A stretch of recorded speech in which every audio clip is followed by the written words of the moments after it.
Welcome to Channel AMEC, your insight to the Australian visa system.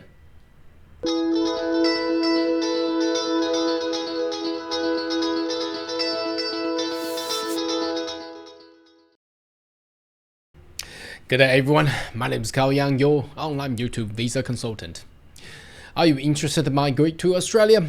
Why don't you consider to subscribe to my channel and turn on the bell on the side so once we have all the updates and news, you'll be the first one at getting all the insight. Now today's video I will still cover the migration strategy which was announced Monday.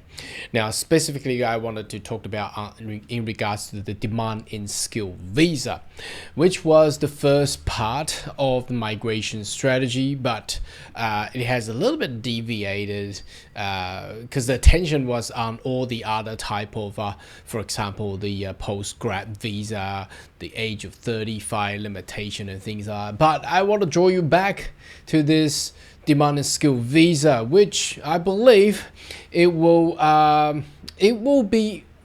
form another shape of the new employer sponsored visa, replacing the current TSS visa. You may question, well, didn't we just had things being expanded for employment sponsored visa on the 25th of November? Yes, we did. However, the new demand and skill visa will come in force perhaps later 2024, where it will have a combination of the structure that will also conjunct with the traditional skill visa, provided the traditional general skill migration visa is still in shape of forming a new point test system. But let's have a look at the new demand in skill visa and how that will be look like. So in this video we will focus on those, specifically on this one, and they provide three different streams. Okay, so currently we understand that the current employment sponsor visa requires the employee to be nominated, to be sponsor, has to have the salary rate, annual salary rate to be above 70,000. Now, which is already being implemented. So and what is going to happen is develop a new skills in demand visa with a full mobility and pathway to permanent residency. So again, it has a 4 years temporary skill work visa, which is the same as the current 482 visa. The new visa will give worker more opportunity to move employee. I think this is the most important part, because let me just draw you back a bit. Now the current system in the past, if you want to be employment sponsor, the vulnerable for the employee, for the visa holder, is that it's imbalanced. Why is it imbalanced? If you have followed my channel long enough, there has been an employee been working for a particular employer, and over the years, whilst they wish to transfer into permanent residency, because the current employer does not wish to do it, or the current employer business has went busted, then the permanent residency is gone. So what this new demand and skills in demand visa is trying to do is bring that balance back, which is very, very important and very, very good. It actually addresses that issue there. Now, why do I say that? The easier way, let's go down to the actual table that it's out there. So the current system restrict pathway to permanent residence. So there's a short-term, the short-term occupation list, which is has been amended in 25th of November, where they can also move into a permanent residency as well. But the new one, the full work mobility skills in demand visa, has a guaranteed pathway to permanent residence. Now, how does this policy guarantee permanent residence? So as long as you get employed in Australia, there's a guaranteed pathway to permanent residency. That is exactly what they're trying to promote and trying to implement. Okay, so the skills in demand visa holder will have pathway to permanent residence, period of employment with any, the important part is here, any approved employer will count towards permanent residence requirement.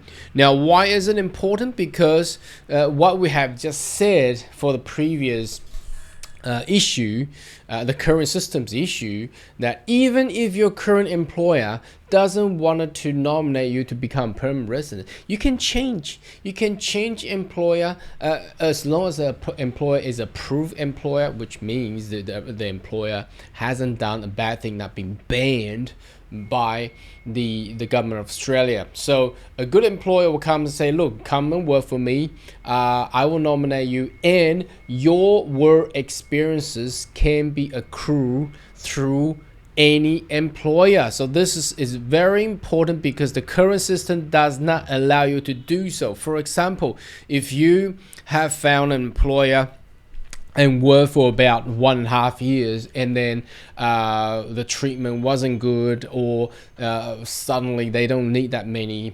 employees, they want you out. Now, the current system, if you transfer to another employer, which is fine, you can do that, but the counting for you to become permanent resident goes back to zero. You need to work for the new employer for another 2 or 3 years in order for you to actually transfer into a permanent residence. Now, this new skills in demand visa proposed that with the same scenario, if you work for 1.5 years and whatever it is, the employer doesn't want you, or you don't like the job environment, and you transfer to another approved employer, all you need to do is work for additional 6 months to get that 1.5 plus 6 months. Then you get that 2 years, and you are eligible to actually lodge for permanent residence. So this is the beauty of this new skill in demand visa. Now, temporary skill migrant will also be able to apply permanent residence through another key one. It says here, self-nominated independent pathway, for example, through a reform point test system. So as you can see, you no longer rely on, for example, invitation-based stuff. Invitation-based stuff, for example, everybody is waiting for what? 189 invitation round, waiting for 190 different states invitation. I think the different states, and they'll reform the whole point test system anyway. But instead of doing that, if you have work for particular years, and if you meet the requirement, you can do a self-nominated independent pathway. Now, whether or not this will also include self-employed, I'm not too sure how that works, but this is the exciting part here. Okay, more time to find new jobs. So you got about half year. You don't have that 1 month window or 90 days window. You get 180 days window to actually go identify a new employer, and then you can transfer into a new employer, and the visa will be transferred over, and then obviously you still get that guaranteed permanent resident as long as you can accrue 2 years of work experiences there. Now, trailing employer's fee, which is cutting off the upfront employer's fee, because that is a really killer for a lot of employer. A lot of employer does not want to spend 5 grand, 7 grand, 10 grand just for a visa nomination, and then waiting for years, 6 months, 12 months. So rather than doing that, it's coming down to a monthly or quarterly. So it will be a subscription base for employer, which is much more fairer for the Australian employer to actually be within the new model there, and streamline application. So well, they've been talking about streamline for a lot of different visa cases. I'm not too sure, and I'm not too confident when they talk about streamline, because they've been talking about streamline for the past 20 years. Anyway, making it faster, well, all right, good luck. Okay, public register sponsor assistant mobility. So there will be a public register that you can actually access with a search engine functionality allow you to actually find the approved employer. So what you're going to do is you go into this perhaps a website or web page or app, and you punch in the employer's detail, or you probably search within the map who are the current approved employer in such and such industry. For example, I'm not too sure how they're going to design this. From out of my imagination will be perhaps you're a chef and you wanted to change job and you wanted to find a new approved employer. So all you need to do is open up a map and click on hospitality, pick on the occupation code, chef, and then nearby, I don't know, 25 kilometers diameters within where you are, and then they will populate it out, and then you can go talk to those approved employer and see if you can get a job offer there. So this will actually bring a very, very balanced situation. It allows the skilled migrant and international skilled migrants to actually identify the right place to go. And I believe this system, because when they talked about it back in the migration plan in early 2023, wasn't too sure how they're going to do it, but today it's actually very good. I've seen this table. I believe that will be a very fruitful way to actually get the employment sponsored visa to transfer into a new system. Now, so within the skills in demand visa, there will be three pathways. Okay, the first one is a specialist skill pathway. Now this one is interesting. As long as here are the key things here. As long as you got offer. But there's not talking about, there has been a talk about general criteria, which is, character checks and health checks. Not too sure other general criteria is going to be there. It says to be nominated by a approved employer. Sure, of course, meet the health and character requirement, and who are in any occupation. It doesn't mention about if should you have a work experiences or qualification. It says in any occupation. Now this is exciting because this is exactly what we had predicted. We thought that it's going to happen in November, 25th of November this year, but it seems it will come next year, where it will not rely on skilled occupation anymore. Okay, except trade workers, so no tradies, no machinery operator, and drivers or laborers. So these are the so-called the ENSCO, starting with perhaps with the number 3 at the front. So as long as you are ENSCO starting occupation starting with 1 or 2, any occupation is fine, and earning at least 135,000, okay, and no less than other similar Australian employee, then you can actually be nominated through this pathway. That means as long as you get into this, for example, I'll give you an example. For example, if you're a senior software engineer, or you are a very talented graduate from I don't know, whichever the university that is, and you got a job offer by an approved employer saying that, look, come here, you can I'm offering you 135,000 per annum, and then you can actually move into this new skill in demand visa under the specialist pathway. So then 2 years onwards, you'll be able to transfer into permanent residency under this new structure. So this is how that will play out. I think this is actually going to attract a lot of high skill migrants. Now, moving on with that, this will also replace a lot of global talent interest players, where if they can already, or they are already employed in Australia, they probably can just go in this way, rather than going through the GTI, which is a very competitive pool at this point in time. Okay, now it has not mentioned about age or waiver, so not too sure. I think detail will be close to when it's gonna announce. So this visa will have a standard 7 days medium visa processing time. Well, that's very quick. I'm not too sure if they can do it 7 days. don't know, but see how that go.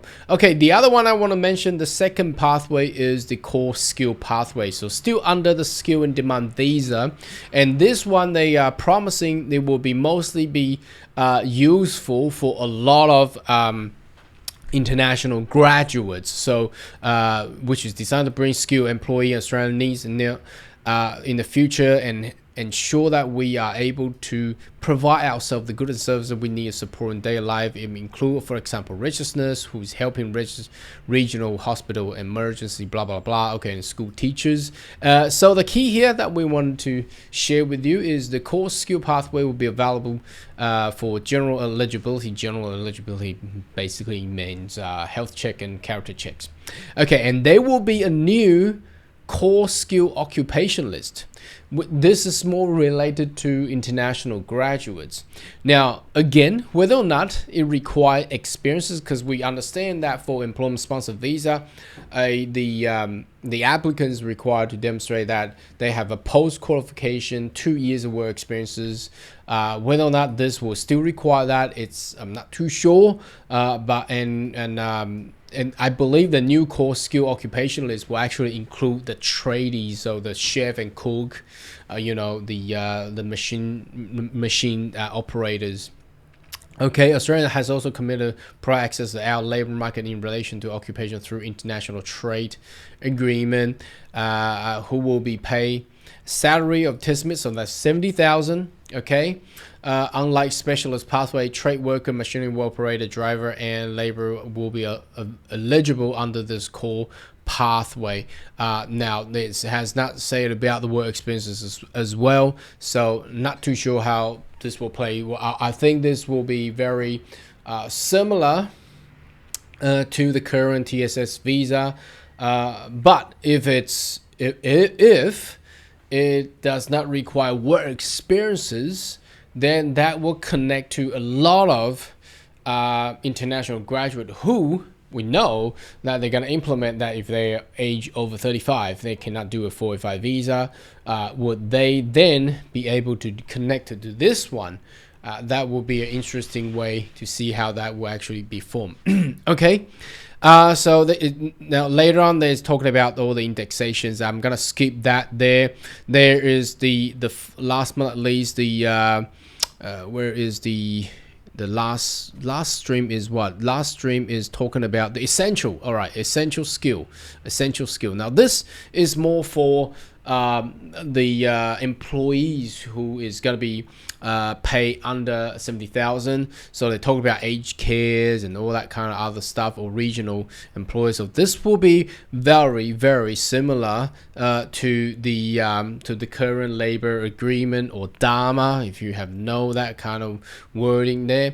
But again, not much information has been released. It's only saying the essential skill pathway is for the lower pay rate employees, especially designed for special the industry, for example, for the current construction industry. But it will be too late for them to actually get this done, because currently that's where it sits. So it's talking about the aged care industry, the PALM scheme, and they will be differentiated between the specialist and the core skill pathway. Anyway, so let's summarize. So the skills in demand visa is taking shape and will come up in 2024. Looks like it's going to replace the entire employment sponsor visa, TSS subclass 482, with the offer of 3 different type of pathways. One is the specialist, that will go for anyone who is going to be offer and pay for 135,000 above, and all the other general one will come into with the core skills.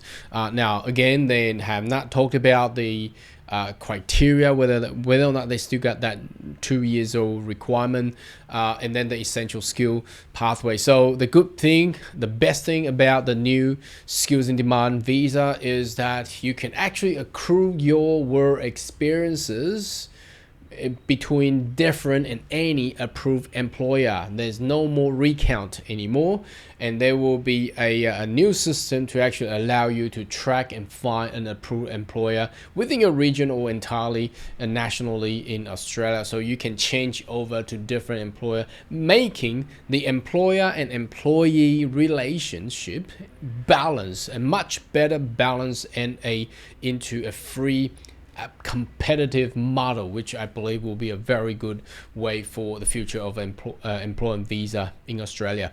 Anyway, should you have more question, query, more than welcome to leave comment right down below, and I see you next video. Goodbye.